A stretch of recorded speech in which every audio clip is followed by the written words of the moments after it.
Uduasha city, where the sun is a mirror and the moon a shadow. 800 years ago, the gates of death were broken by the Emperor Immortal. The five key bearers, however, had already unlocked them and walked right through. It is in Uduasha city they dwell.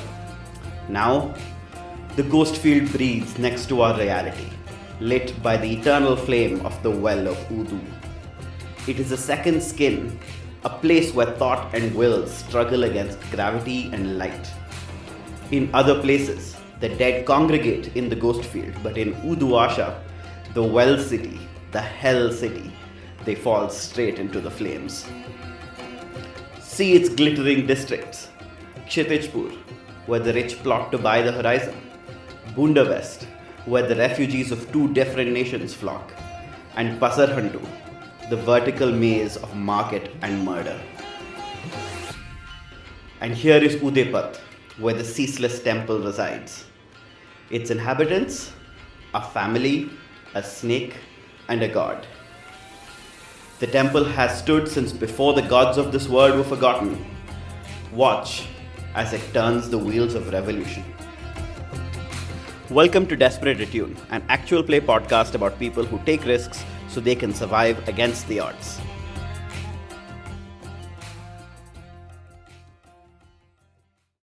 On our last episode, we saw the crew nearly fall into the abyss underneath Duasha several times.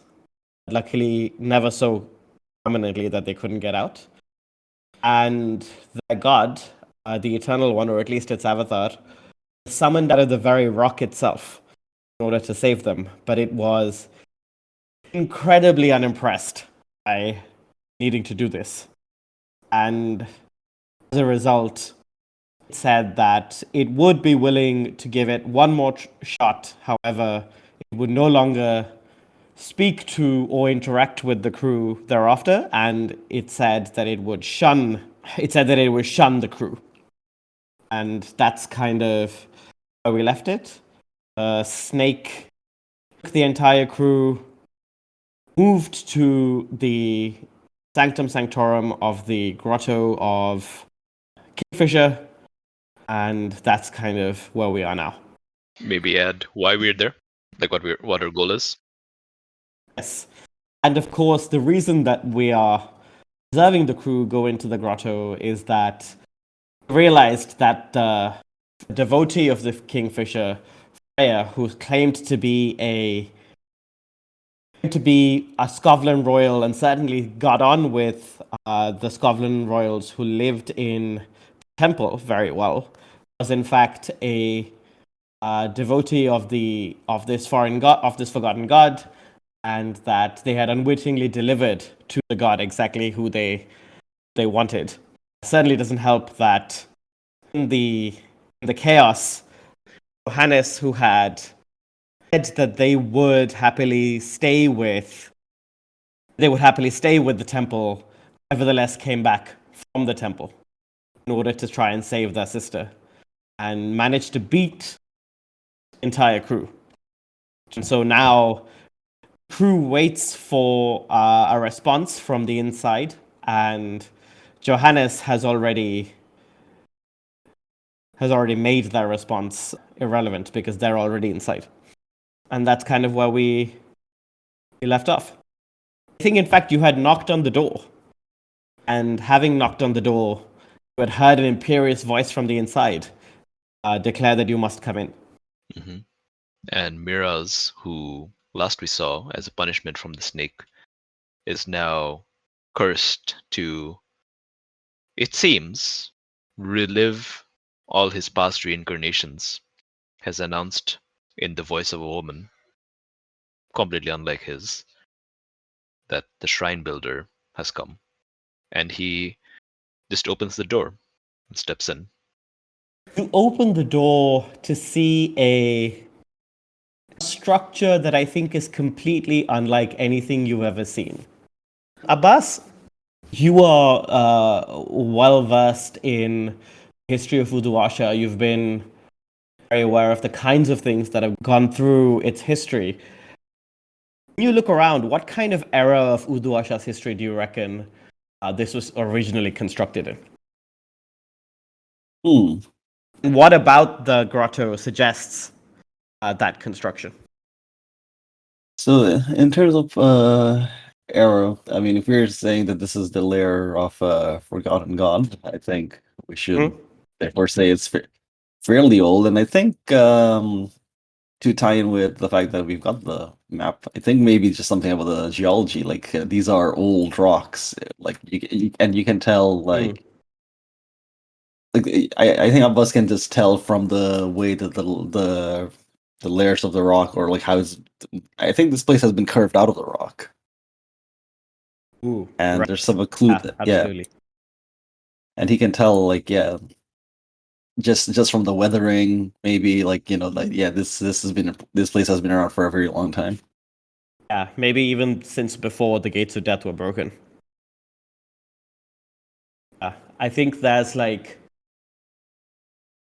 several different layers of rock that have been like kind of taken off, and you can see the different layers, kind of like rings of a tree.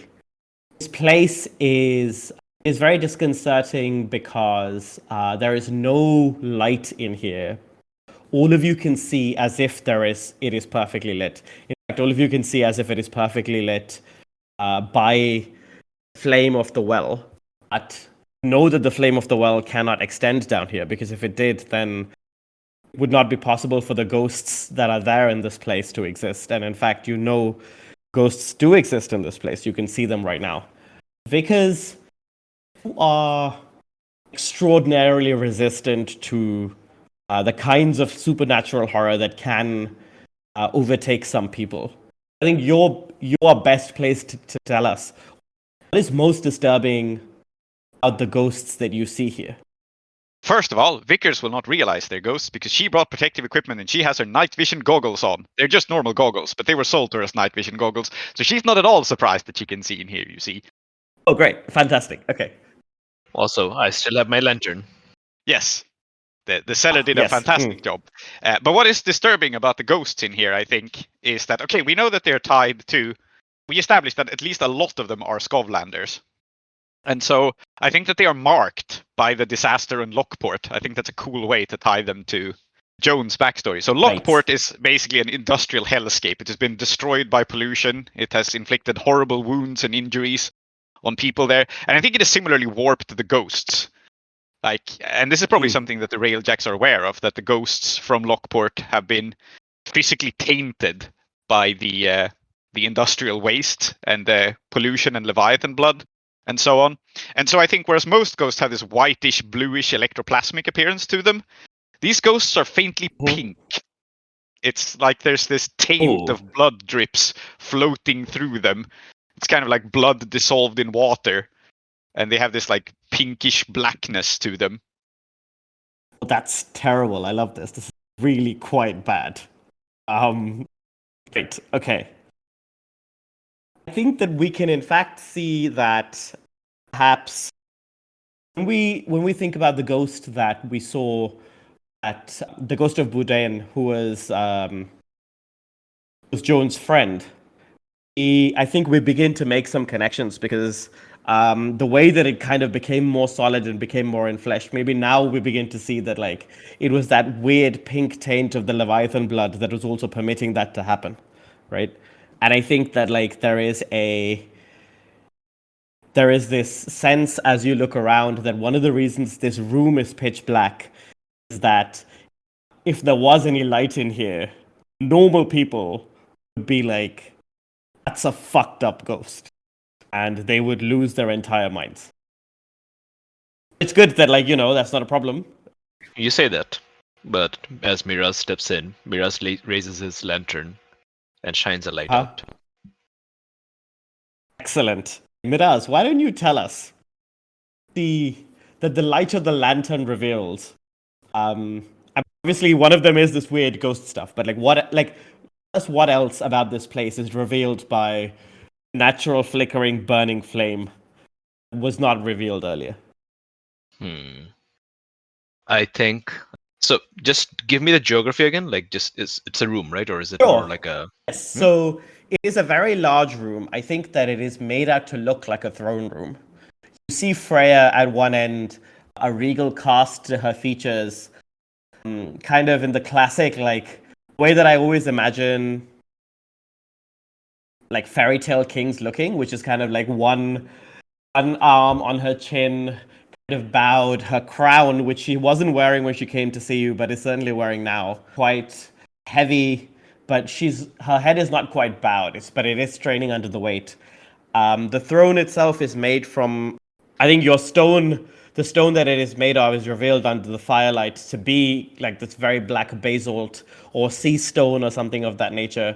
And there is a large humanoid, perhaps bird-like figure crouched above the throne, its beak pointed towards the back of Freya's head, its eyes glittering as it narrows in on you because you have brought light into its home. And I think that right now the court is maybe 30%, like there's maybe like 10 or 15 people in here, and let's say like 4 or 5 humans, and the rest of them are all ghosts. Mm-hmm. The humans are also Scotlanders, or is it mixed? I think that it's probably mixed. I think that while there are Scotlanders here, there's probably also people from across the Shattered Isles. Scotlanders are just like one kind of person, and I think like this is the same as like previous people who got caught up in a Kingfisher cult or something like a. Oh no! Of course, there's one person whom you recognize who's here, which is Hardil. And Hardil is in fact wearing a pair of spectacles that audience will recognize as being some kind of arcane implementation. He seems unmoved, unlike the rest of the cultists. He's here, his briefcase in one hand, just like observing the proceedings. He sees you, and like one eyebrow just goes faintly up as if to be like, oh, didn't expect to run into you. Mm-hmm. Like, I guess you're at like the far end of this courtroom. So Miraz kind of like raises his lantern, and then with this kind of strange little calm smile on his face, he kind of just steps forward and just kind of like raises his lantern around and kind of like spins it around so that everyone can see exactly what is in this room. But like he kind of spins it around, and like it's a vast room, and it's just one electroplasmic lantern, and I think it's probably pulsing a little bit in the presence of all these ghosts. But he seems unconcerned. Very strangely so. But he's not saying anything. Sorry, can everyone see the big weird bird? Or is that just Miraz? Oh, great question. Miraz, can anyone else see the weird bird? I assume that the description you gave me is the real world description now that light is visible. I think that makes sense. I think that it is the real world description, but I think that you have insight into that also because clearly you're still like being possessed by a previous incarnation of yourself. Then tell you what, in the non-light, right, which is what everyone is mostly seeing except in the near vicinity of Miraz's lantern, right? Yes. In the non-light, they see Freya kind of like, kind of proud, a little bit bowed under the head of her crown. They see this thing kind of like guarding her. They see like everything you described. But Miraz, and it's not necessarily just the light exactly from his lantern that's revealing this. There's probably a little bit more going on. Miraz kind of sees where Freya is. It's just seeing a very, very small, thin teenager kind of like bowed on this head of this really old and very legit looking crown. He sees a very tall, statuesque, proud woman who looks like she was built to wear this crown. And the other horrible thing looks like the other horrible thing. Yeah, So the bird is just a bird to us as well. Well, it's a bird humanoid thingy, yeah. No, it's creepy. It's like it is very much the kind of thing that your snake maybe would look like to someone who was not used to seeing the snake. And basically think that it looks particularly weird in this place because it has also taken like steps to not be revealed, but you have brought light into this place. It definitely seems very like regal. It seems like a kingfisher, right? So, lastly, Joan, I want to ask you. I think that everybody in this room who is human, all of the cultists, do bear the same like evidence of scars that you initially recognized from that first conversation that you had with one of the cultists.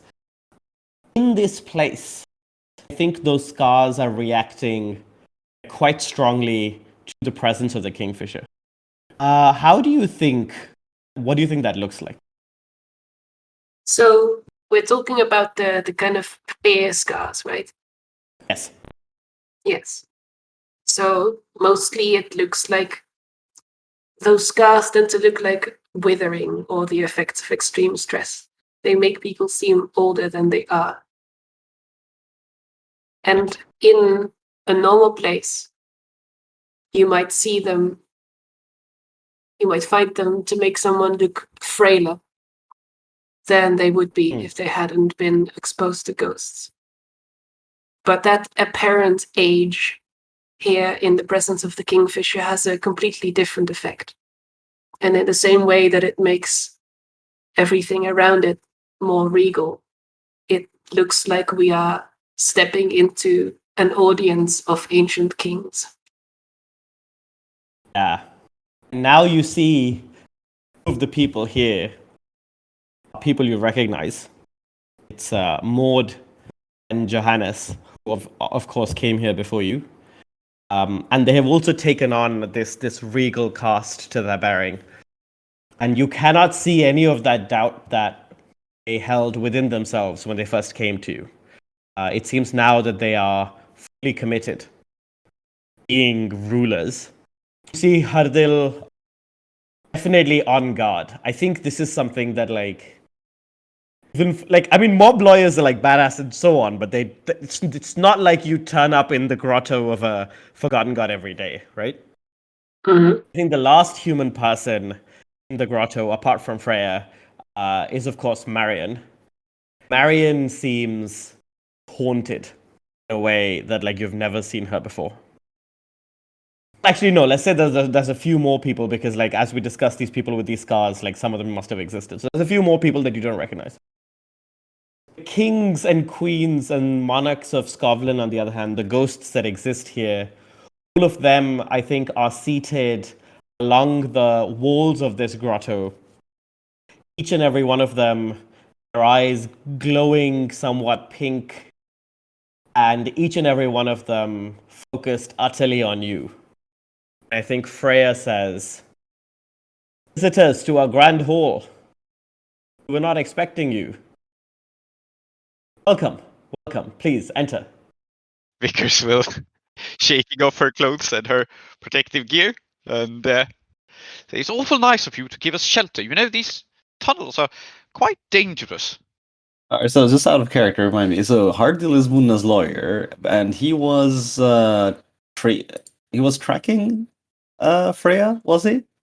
Oh, he appeared to be hanging out with her, so tracking in that he was there with her wherever she went, and he was I think that he was basically observing to see whether she could be someone that Munna could work with.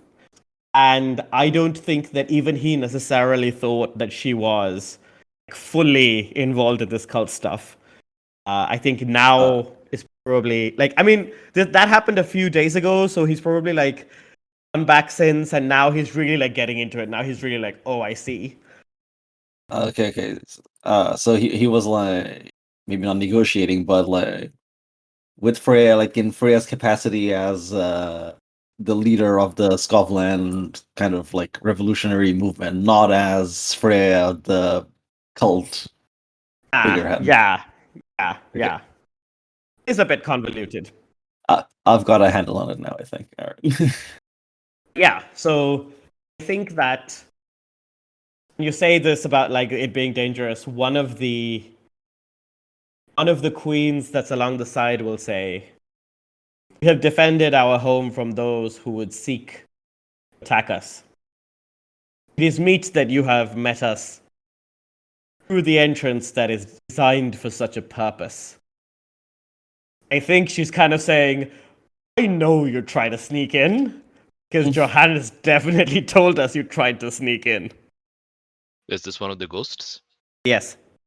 Okay, so this is one of the ghosts. What language is she speaking? I think that she is speaking Old Scovish. I also think that here in this place, every person is hearing it, whatever language they are most. Speaking of Johannes, can we actually see her, Johannes, or her, or the other one? You can see both of them, Johannes and Maud. You can see both of them, and I think that they are currently. Maud is sitting on the right hand of Freya, on like a slightly smaller throne, and Johannes is in fact kneeling in front of Freya as if waiting for Freya to like knight them or bestow some honor upon them. Does Freya have a sword? No, I don't think Freya does have a sword. But actually, if you look, you'll see that Maud is holding the sword, waiting to give it to Freya. I see. Tell me about the sword. What do we? Is anything interesting about it, or just an incongruously tatty sword? I think that, Miraz, when you look, you see that the sword is. You know how in Terry Pratchett, he's like, you can have a sword that's like got any number of runes on it and like it's shiny and all this stuff, and all of that is garbage in front of a guy with a blade that is just very sharp, and he believes that it's going to do the work. And I think that this is that kind of sword where it is just very well made. There's aggressively nothing special about it, but it's probable that in Johannes's hands it becomes very powerful. I think what happens is that Miraz, still holding the lantern, kind of steps forward, and I think like Vickers would notice that. So Miraz, I think, like everyone, Miraz walks a certain way. Mm-hmm. That's the way he walks. I assume it's kind of like a somewhat lanky, shuffling gait, right? But now he's kind of like walking quite elegantly. I think like there's even like a slight sway to his hips, and then he kind of just walks forward with the lantern, looks right at Freya, and then just says, "There is the house whose people sit in darkness. Dust is their food and clay is their meat. They are clothed like birds with wings for covering. They see no light. They sit in darkness. I entered the house of dust, and I saw the kings of the earth, their crowns put away forever." And then he kind of just says that, kind of shivers, sways as though he's about to faint and fall down. I think the lantern falls down, doesn't crack, just kind of like rests on the ground. And then he just kind of looks around, blinks, and then kind of screams really loudly and runs right into Vickers' arms. Amazing. Yes. That was from Gilgamesh. Excellent. That's A+. I think what happens is, before like Vickers does something, I think what happens is that like you see the bird react very badly to this. And I think we see Freya point straight at Miraz and say, "Shrine builder!" Like in this unearthly scream. Mm-hmm. Whatever that means. Yes. And Vickers will receive Miraz into her arms. She will like grab him and say, "I see now what you mean, Miraz. The poor girl is quite unwell." Because like Freya is clearly not well. I mean, what the fuck is that?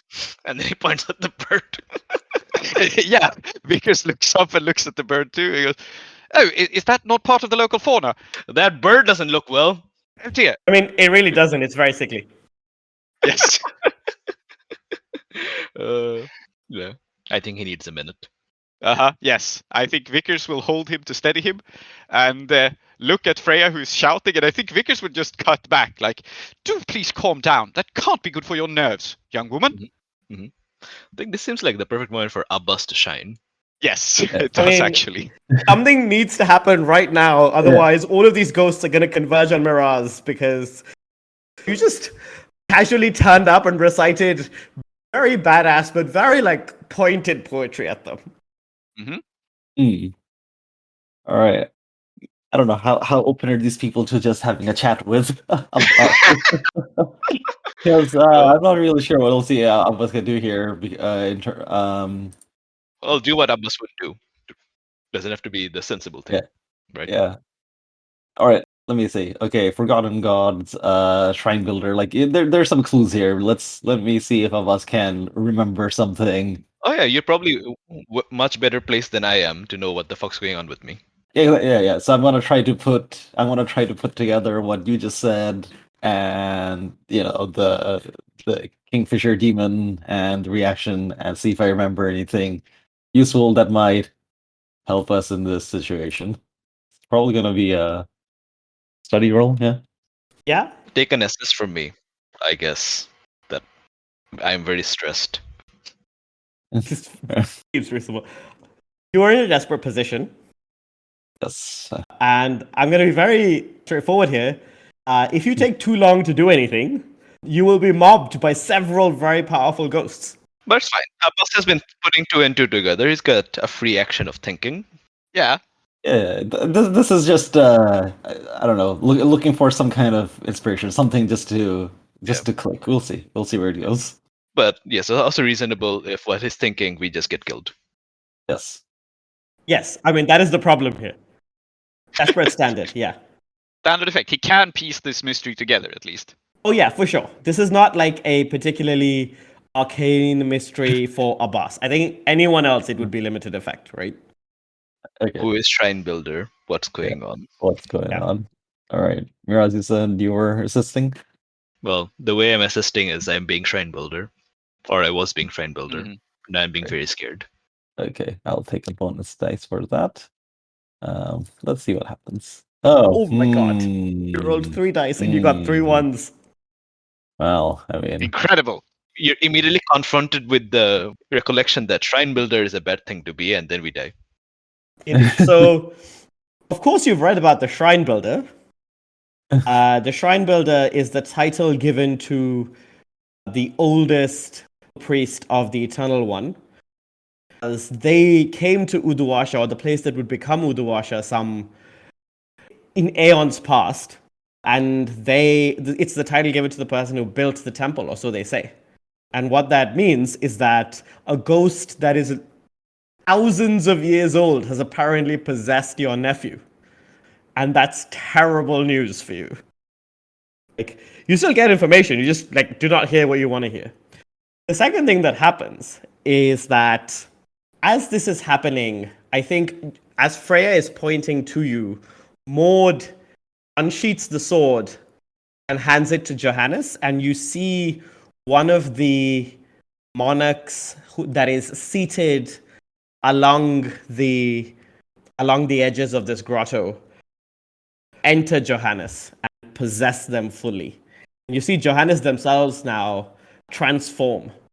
They no longer look like themselves. They now look like they appear to like grow in size. Their handle on their sword becomes stronger and more sure.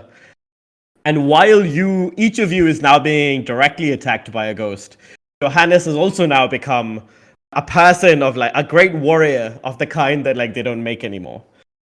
I wish to resist this consequence. I want to resist Johannes transforming and possibly also ghosts attacking. Sure. I mean, like, so that's two different things that you need to resist. Like, one of them is ghosts mobbing you and like destroying you in the next 2 minutes. Is Johannes themselves becoming some kind of like uber Elden Ring-esque boss. I have an idea for resisting the ghost mob if you want to resist Johannes. Excellent. Shall I do mine first, or does your happen first? Yes. I'll do mine first. Yes. So as this ghost enters Johannes, there is a look of disgust and anger coming over Vickers, and she seldom gets really angry, right? But she sees this happening. She sees this ghost meld into him, and she will actually let go of Miraz for a moment to look straight at Johannes, and What is the matter with you? I thought you were supposed to be a royal, a leader. I thought you were choosing your own path in life. You did not want this. You're going to surrender to some dead old goat? What's the matter with you, Johannes? Snap out of it. Amazing. Okay. And I'm going to scold them into resisting possession. Right. Roll your seems like Resolve. resolve. Yeah. I have a bonus dice to this from my iron will. 2 6s. A Yes. 6, a 1, a 6, and a 4. This heals you of 1 stress. Please describe how. Well, maybe they do not resist it completely. Maybe they do. But I think Vickers is spirited by seeing, because, we've spent some time with these people, Maud and Johannes, and their whole thing was they never wanted to be pawns or puppets for someone else. Absolutely. And so, of course, it's heartening to see Johannes not become a pawn or a puppet, right? Yeah. I think that, this is very much the approach that needs to work here, right? Because someone needs to remind them of who they are and, what they want. Yes. And Vickers is very much, doing exactly that. So I think that we see, as you say this, I think what happens is there is, just a little bit of hesitance between when Johannes, picks up the sword and, the ghost possesses them. And I think instead what happens is that they end up, they still, have the sword in their hands, and they're still, because you were convinced of the rightness of their cause before you got here. That's what happened in that, in the gap between you guys getting out of the hole and then them, and, Johannes just managing to get there. I think they managed to throw off, for just an instant, the influence of this ghost that's trying to possess them, right? And so right now, I think what is happening is that they're having like a tussle with the ghost that's trying to possess them, and that'll take a little while to resolve. And let's be real, it'll resolve in favor of the ghost. They're not coming for you to cut your heads off, which is something they would have done. Yeah. So yeah. And Joan, you're up. After Vickers has, basically in the moment that she finishes her scolding to Johannes, Joan steps forward and starts shouting as well while pointing at the door behind them. She says, "We came through that door. No matter the provocations or old hurts or grudges, the Eternal Ones send us through that door. The door of peace. So hold your peace." Oh, that's really good. Yeah, sounds like a resolve roll to me. Will do. That's a 2 and a 5. 5. Yeah, very good. I think that as you say this, the inherent nobility, the inherent royalty in the Skovlanders that exists at this moment, kind of takes over. And to some extent, this is because they've been summoned here by the impressions of the Skovlander revolutionaries, right? So even if these people probably weren't particularly honorable or noble when they actually existed, those parts of them have become more exaggerated and more solidified because those are the parts of them that are being called to this place by the revolutionaries, right? And I think you see same queen who made that quip about you trying to sneak in. I think she says, "You have entered as guests, and so we will not murder you." And I think she turns around and looks at Freya and says, "You have made an accusation, Your Highness. Now you must prove it."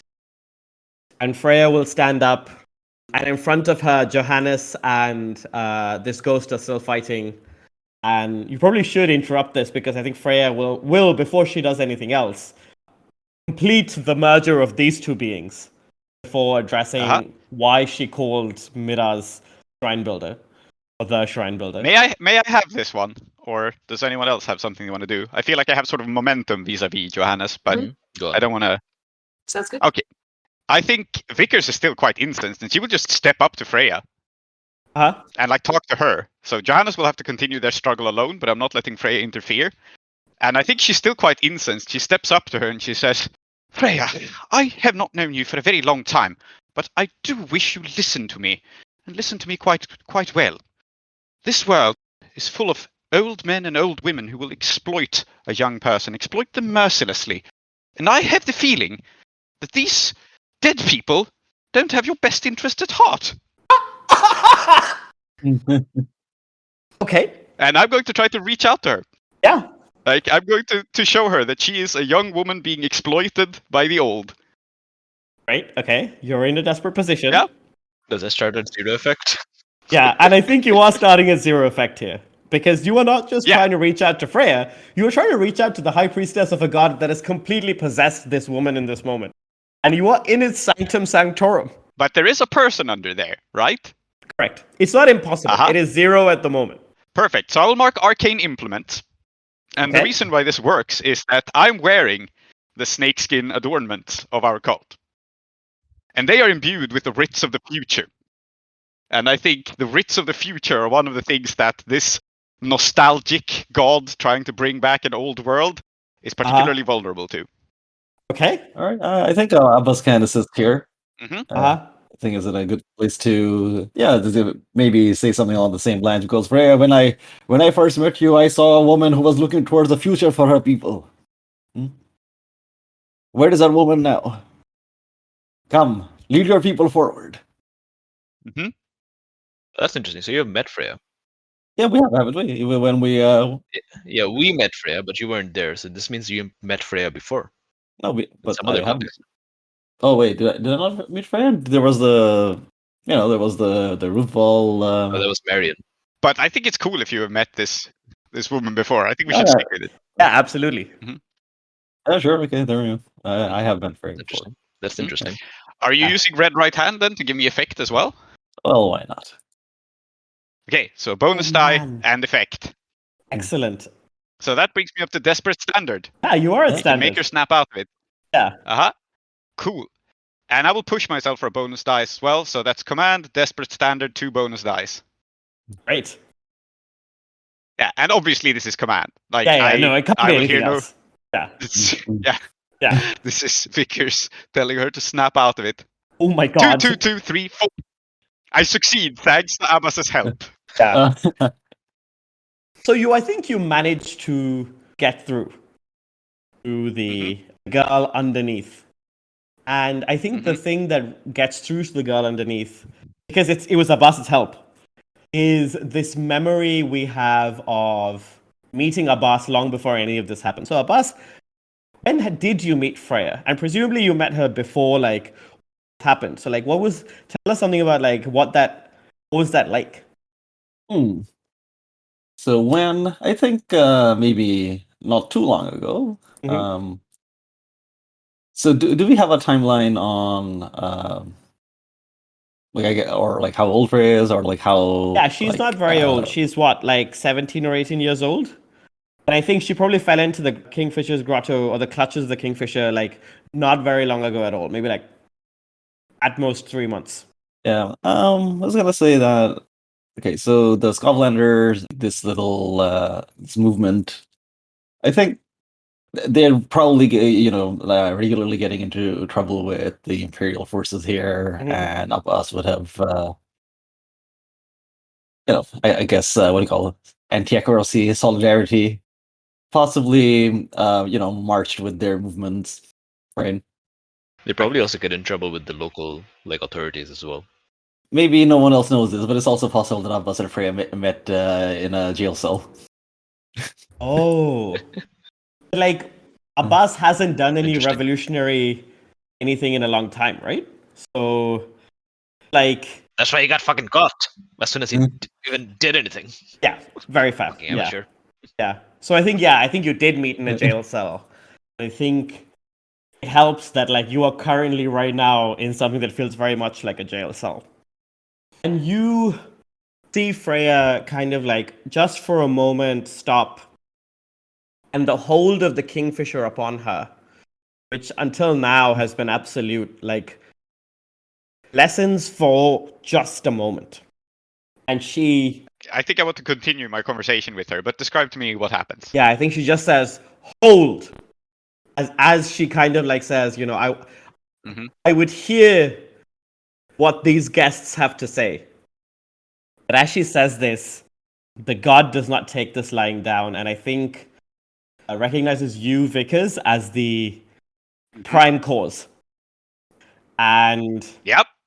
I'm not gonna lie to you, like, this is a situation where you have iron will, and that's, I think, the reason that it's not gonna just, like, obliterate you on the spot. Level 3 harm. Level 3 harm. And we see it pluck your soul. You're gonna resist this, but see it pluck your soul Yeah. out of your body using its unnaturally long beak. Is this something that a Spirit Bane charm can help against? Oh, I think it would have to be a particularly good Spirit Bane charm, but yes. Okay. Nor does it feel like it's an attack in combat, so I don't think either of those things. So I will just have to roll a resist. Yeah. That is fine. I will resist it with resolve. I roll a 6. Wow, it's just stress-free, huh? So it's still a level 2 harm because I only reduce it. Think, like, basically the connection between your body and your soul is, like, now particularly fragile. Right? Yeah. This fits perfectly with what I was going to say because she completely ignores this bird thing. Yeah. And she takes Freya's face in her hands and looks her directly in the eyes. And there is an unusual amount of emotion coming over her.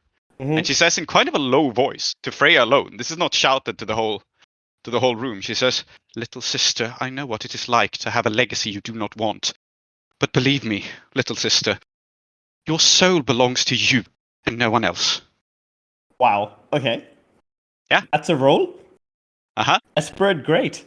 I think, like, you have absolutely set up the situation for this to really work. I don't know if it can be command again. No, I don't. This seems more like a sway.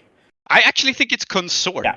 Consort with connections from your heritage and background. Yeah, absolutely. Because I too grew up with a fate I did not want because of my birth. Yeah. And I too grew up with overbearing ancestors. So I think I'm consorting with someone I have something in common with. Yeah. And I think Makes sense to the me. desperate level consequence you're dealing with now is if you do manage to convince her, the god is not going to be pleased about it, and it may react badly to her and to you. Absolutely, but I'm not letting this fucking thing take advantage of a young woman. Sure, absolutely. There's some decency in the world. Yeah, I mean, So I'm pushing myself for a bonus dice. Uh-huh. I don't know if anyone can assist me. I didn't really set myself up. Yeah. and I will, like, after this, I will flag that, like, there's a lot of other stuff going on as well, and that also needs to go right. But yeah, Uh-huh. yeah. Absolutely. Actually, I will mark my Spirit Bane charm and ask Miraz for assistance. Because I think there is a thing that can help her realize that, like, you have a choice. And it is as Vickers leans forward, her Spirit Bane charm around her neck will slip out of her clothes. And it is a locket of Miraz. Oh, that is so cute. Mhm. I really hope this bird god doesn't end up eating all of you. Yeah, I think Miraz kind of like, I think he was kind of rushing towards you because the spectral beak thing, I suppose, like, in that moment it resembled less like a kingfisher, more like a gigantic fucked up mosquito as it kind of like lunged towards you with this proboscis. I have been rushing towards you, and I think what Miraz does is that he rushes forward too fast and he collides with the both of you. And I think that would probably unshackle the anchors a bit more. Very good. Yeah. And yeah, I think it's also fitting and symbolic that she sees this. Like, you can choose the people you want to surround yourself with. They are not chosen for you. Yeah, you can choose this idiot, but at least you get to choose. Yeah. Yes. Oh, nice. Desperate Great, I get a 5. A 2, a 3, and a 5. I succeed. That's good. Yeah, an important success. And I think you get through to her. And you can, I think in this moment, there's nothing arcane or supernatural about it. It is absolutely your natural empathy that, like, helps you see that, like, she's very much looking for a place to belong.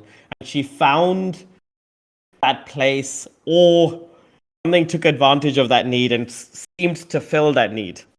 And she was in the process, or so she thinks, of, like, gathering a massive army and, like, you know, laying waste to the Empire in Scotland. And she says, I don't think if she even says it, but you can see her kind of say, fine, I believe you, right? And I think as you feel that, like, she makes that decision, you hear a screech of, like, outrage from the god, and it bends down with this beak that looks, is it a proboscis? It opens some part of itself, and there's, like, an infinite number of tiny, extremely sharp teeth. And you see it just pierce Freya's back as it eats her alive. Your first desperate consequence. Second thing that happens is that in this confusion, you also see Johannes finally lose their fight against this ghost. And you see them, like, you hear them kind of say, "A worthy opponent, yet not worthy enough." And they, like, immediately turn around and, like, probably as you're falling out, will, like, stab Miraz in the back. So you should probably resist both these things, but yeah. Yes. As for it swallowing anything, I have a very simple way to resist it. Uh-huh. It opens its big proboscis-like mouth like the maw of a crocodile, and I stick my pickaxe in it so it can't. This is a prowess resist. Okay. Yeah, I roll a 6, so pickaxe is in its mouth. Have you taken a single stress from any of the resists you've rolled so far? No. No, I've been very good at resisting Vickers things. is just a badass. Also very in character. Yes. Yep. I believe I no longer have my pickaxe, but it's lodged pretty far in its beak, and that's going to be difficult to close now. Yeah, very good. And I think that, like, one of the reasons that we see this arc is also that, like, the pickaxe was earlier coated in binding oil, right? Oh yes, it was actually. So I think, like, the fact that, like, you know, whether or not it was intended to be, the binding oil was like a holy salve made by one of the devout in a temple to a very powerful forgotten god.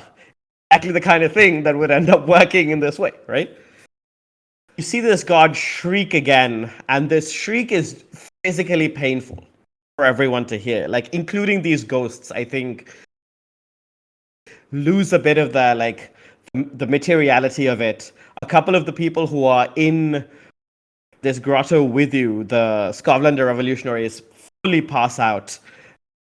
I think that, like, the first time, Joan, you really realize that the snake's protection is no longer with you, because as this shriek passes through you, normally there would be, like, some protection that like your god would offer, right? Like, just, like, enough to soften it so that, like, you could stand against it. And yet in this place, I think you now realize, oh shit, the snake is not there for me. And it's especially not there for you because you explicitly said the Eternal One brought us here, and it appears that it didn't so much bring you here as it abandoned you here. So yeah, that's your resistance for the god. What about Johannes being possessed and I don't think I'm in a position to resist that. I'm too busy with other stuff. I think Miraz has to resist this, or someone else, not necessarily Miraz, but. What sort of harm am I looking at?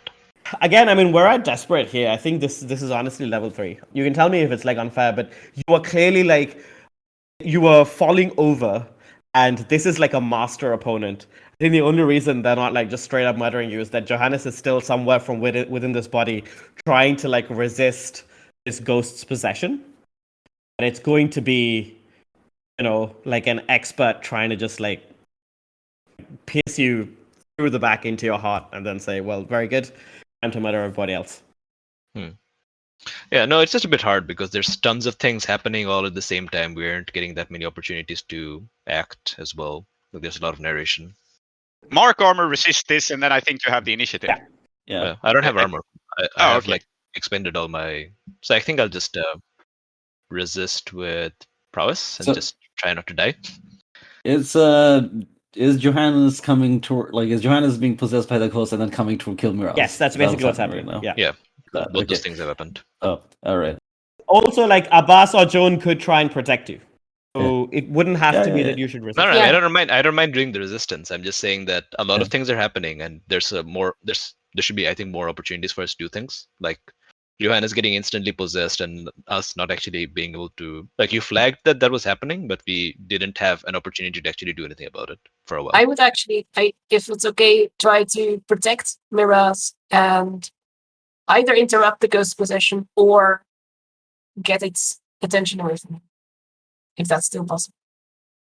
Just harass that moment fast. Mm-hmm. Yeah, I think you can do that.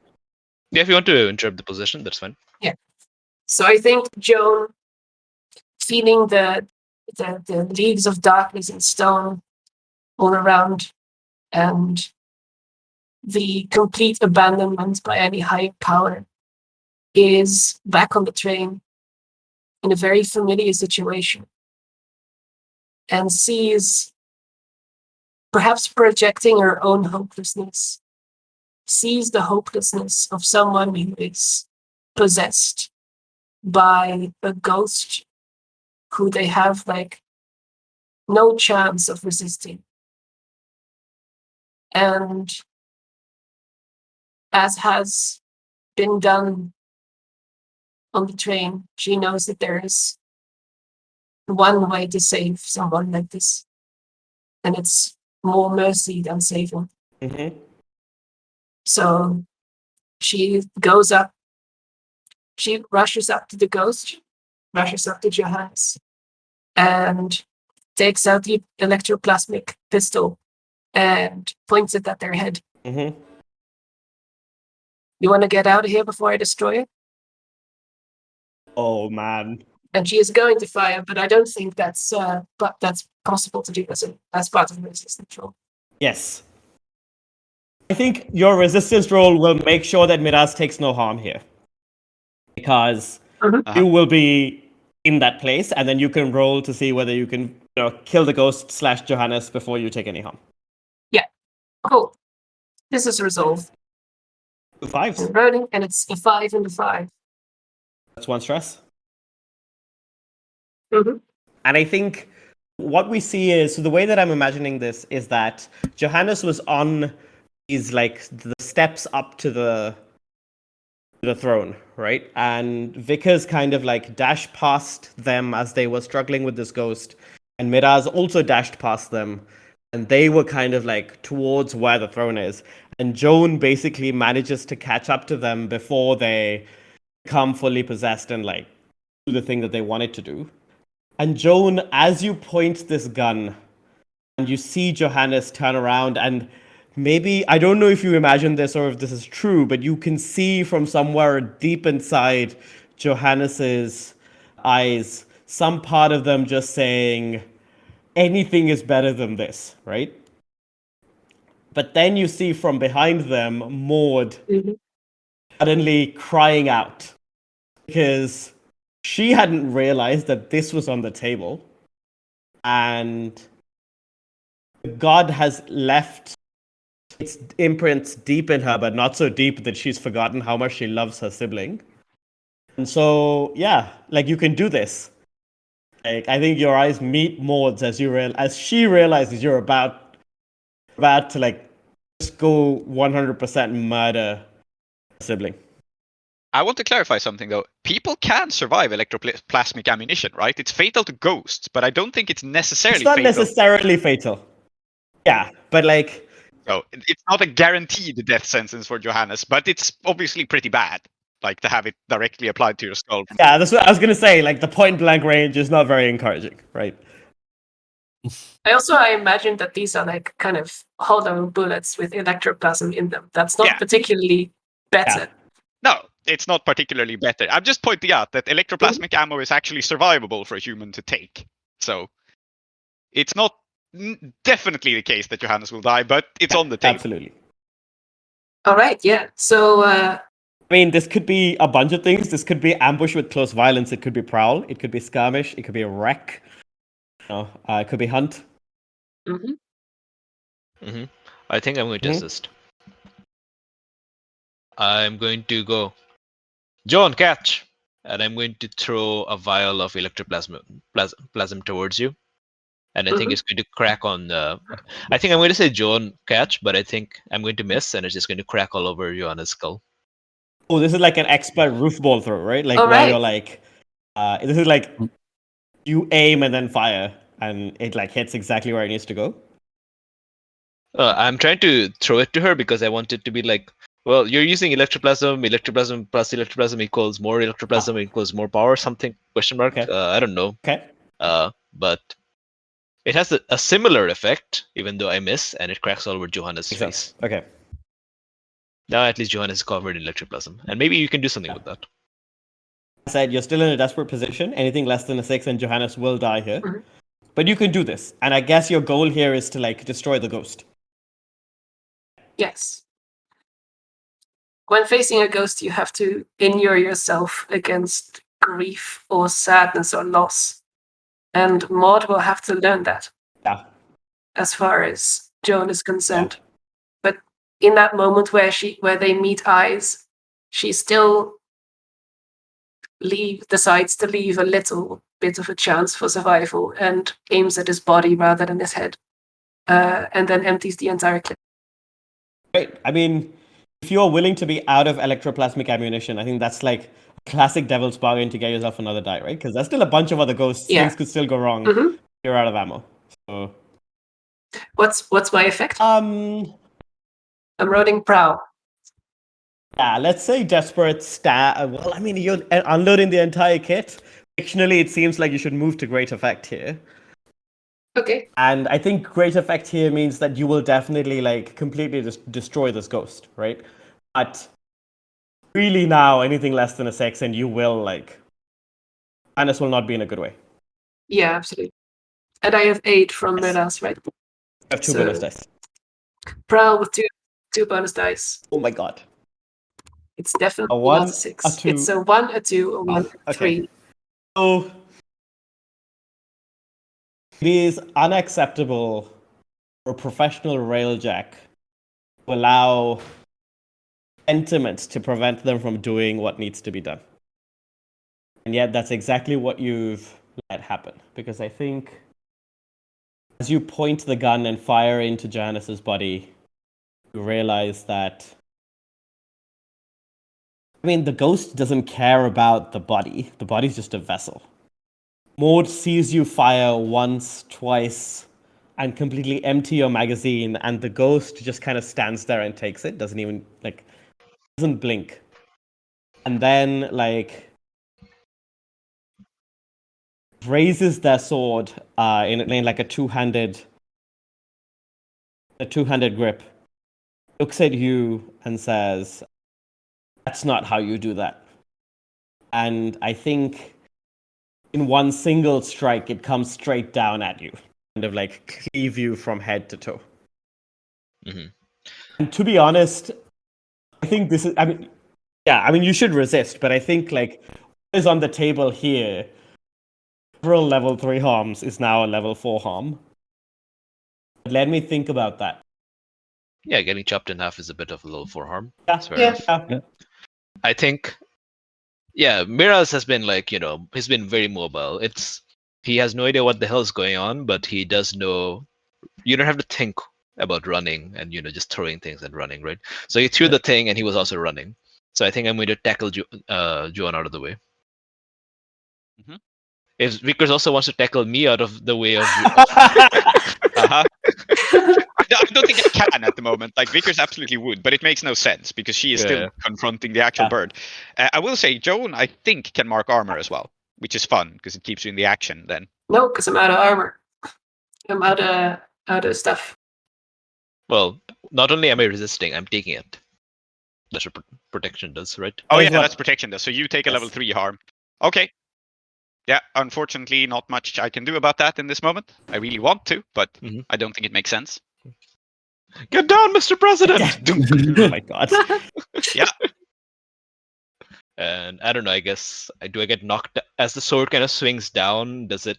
So I'm pushing, right? So I'm no longer where the sword would have like cleaved her in twain. Like maybe it just kind of like bounces off my skull. I'm also wearing my protective suit, Right. by the Oh way. yes, you are. So it probably like just knocks me Yeah, out. I think that makes sense. I think basically what this is like an expert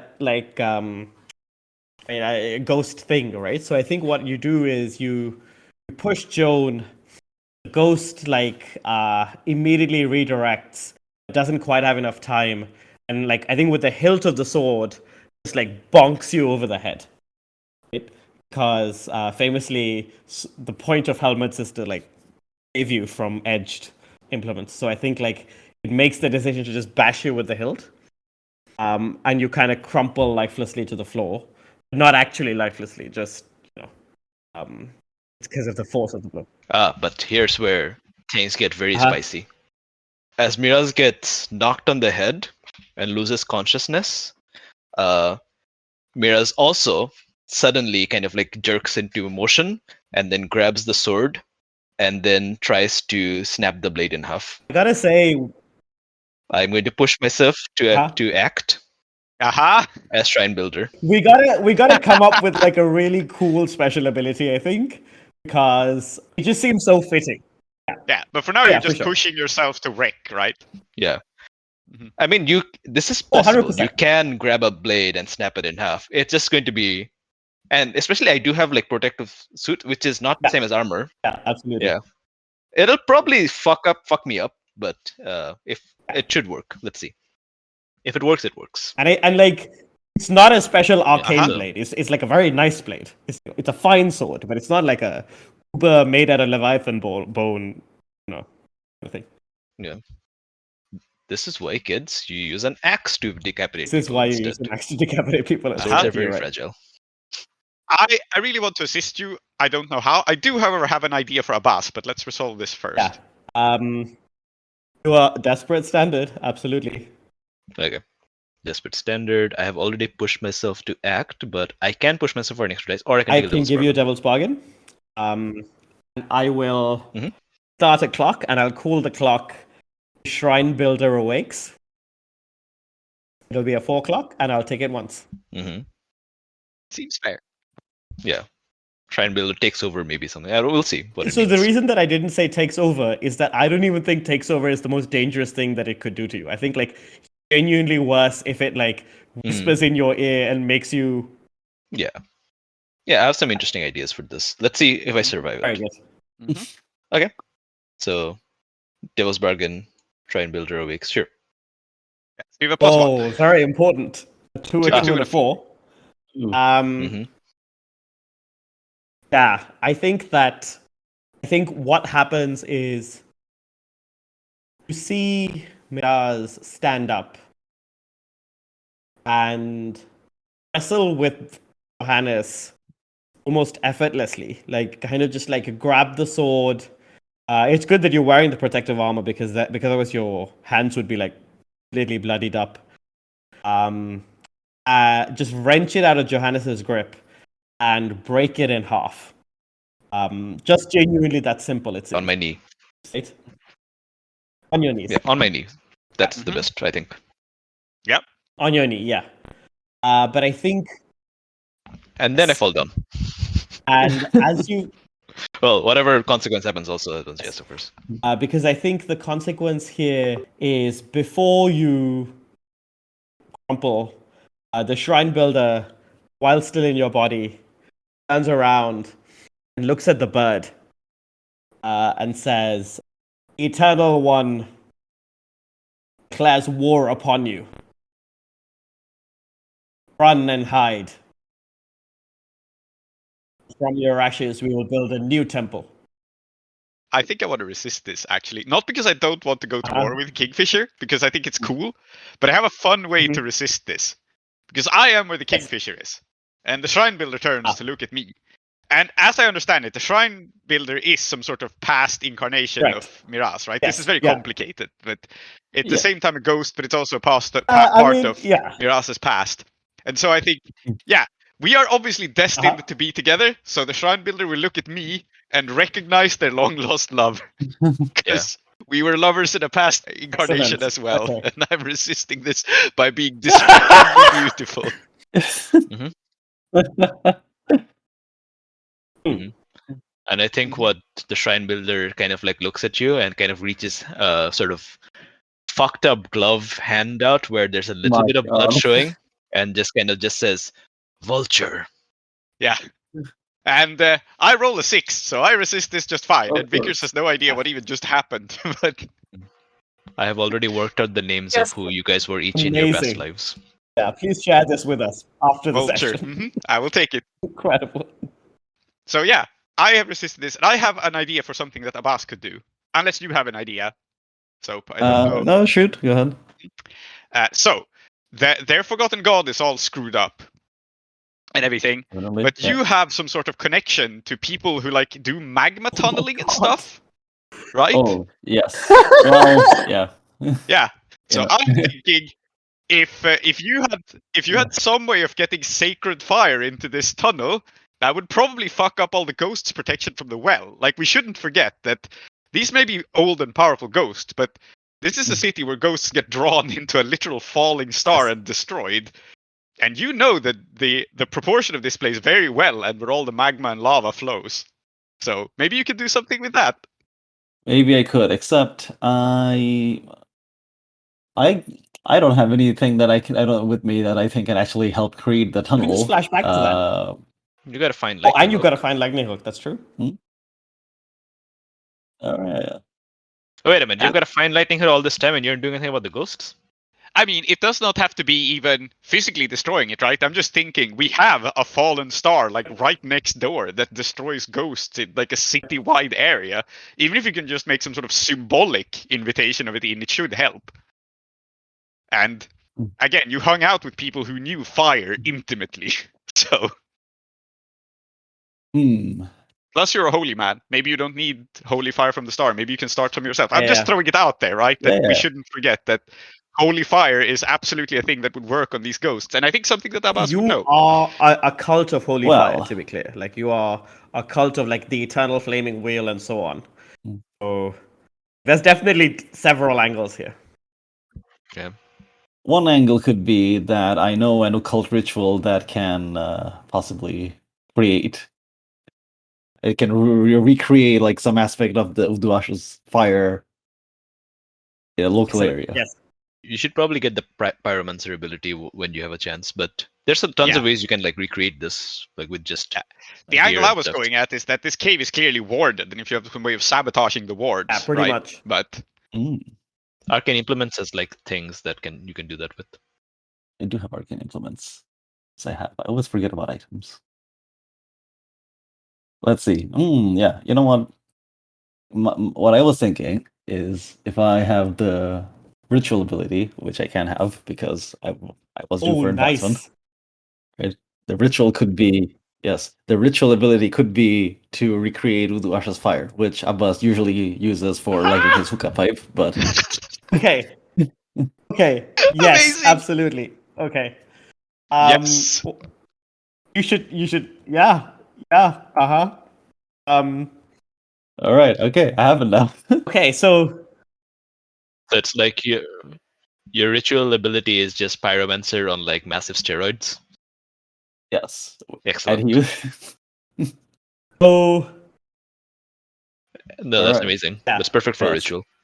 It is perfect for a ritual. There are some ritual questions, but I think let's do the question answering when you're no longer in the Sanctum Sanctorum. Let's say that like you have this ability to start like fires belonging to, or like somehow sympathetic, like with a sympathetic link to the well of Uduasha. Catch a falling star and put it in your pocket. Never let it fade away. Yeah. So seems like you're attuning. Does seem like it.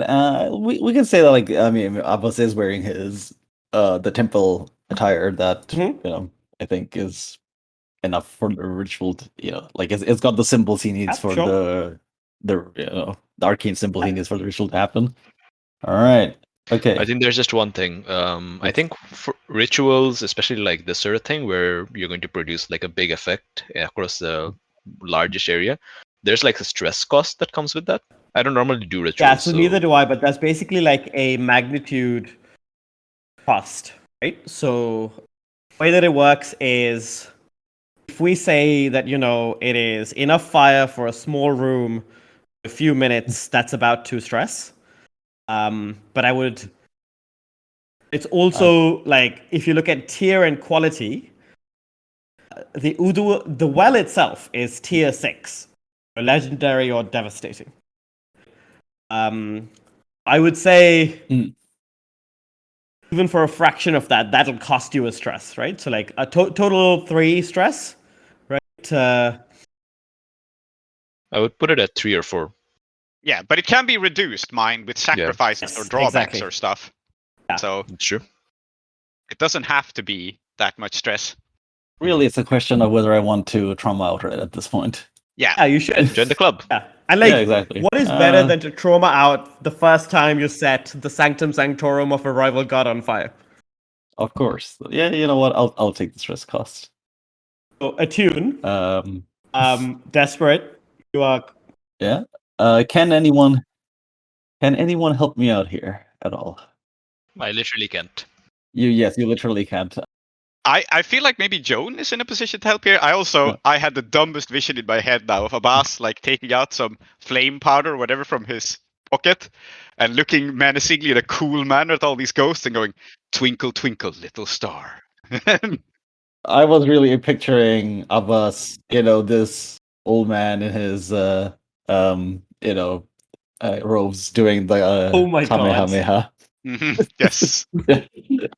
This way, Abbas hasn't been doing anything for a while. He's been Correct. charging his Yeah. spirit bomb. Yeah. He's been like, yeah. Yeah, I'm willing to assist. You know what? The spirit bomb is quite appropriate because doesn't Goku like summon power from like other planets or something Yes. to do this? Yes. I think it takes 6 episodes to do. Yes, that's what. So Abbas is basically doing a ritual to start the fire of the star, right? I don't know. You can help Attune, right? Channel power into Abbas's ritual. Yes, I think that's appropriate. Mhm. I was thinking of a Like Abbas raises his lore-wise hand. deep way to do it, but I think I have an idea of a lore-wise way to do it. Fire needs fuel.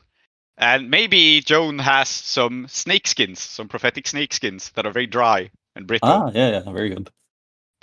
yeah, it wouldn't be my item a snake skin prediction because I can't have that. But There's also No, but just actually, there's our robes. there's also an electroplasmic lantern that's just lying on the Yeah, ground. but I will say that like a great devil's bargain is setting your holy robes on fire. Yes. I mean, what's the?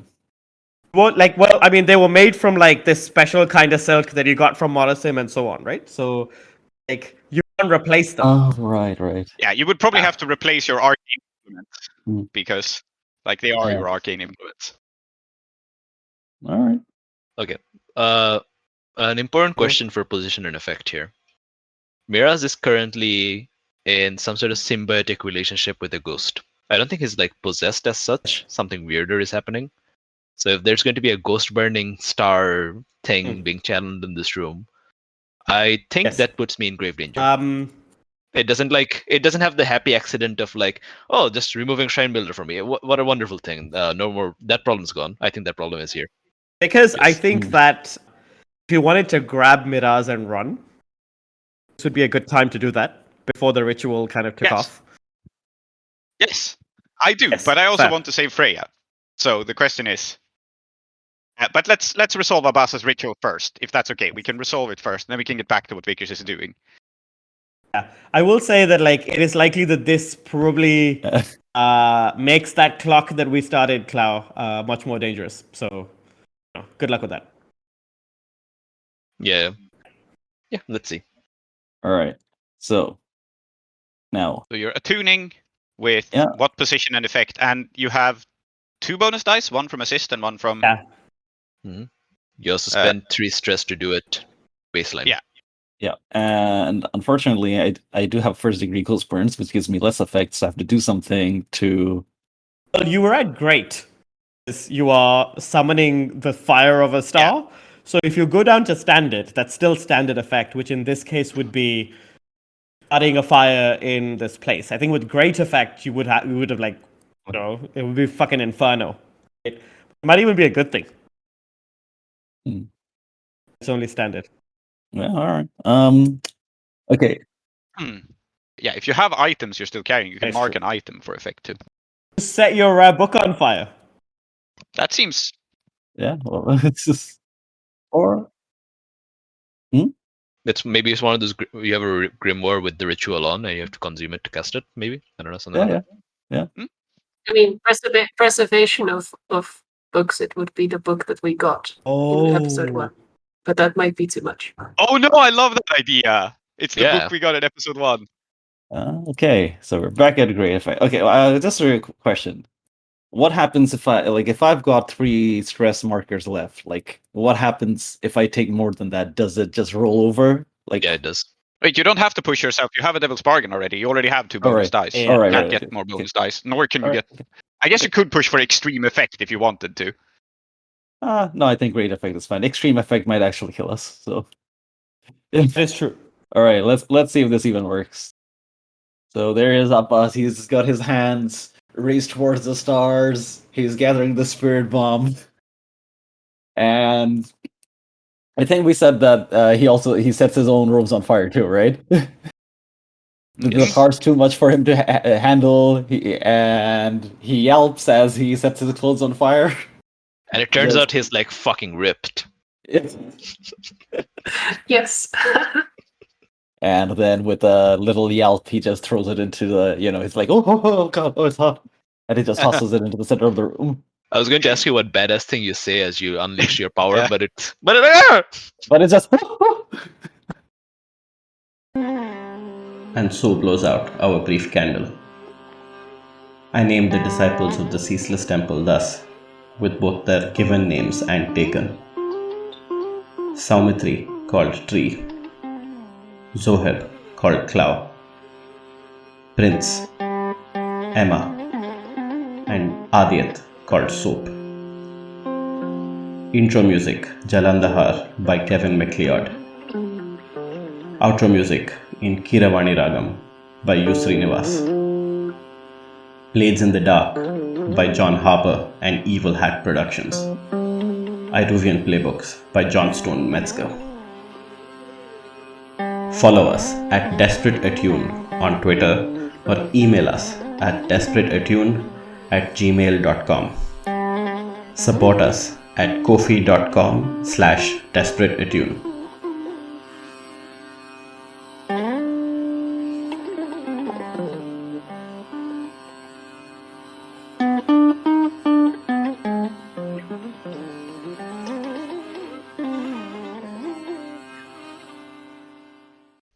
And on the next episode of Desperate Attune... Joan is going to let Miraz set him down again, let the Scofflander deal with him, and she's going to walk to the block.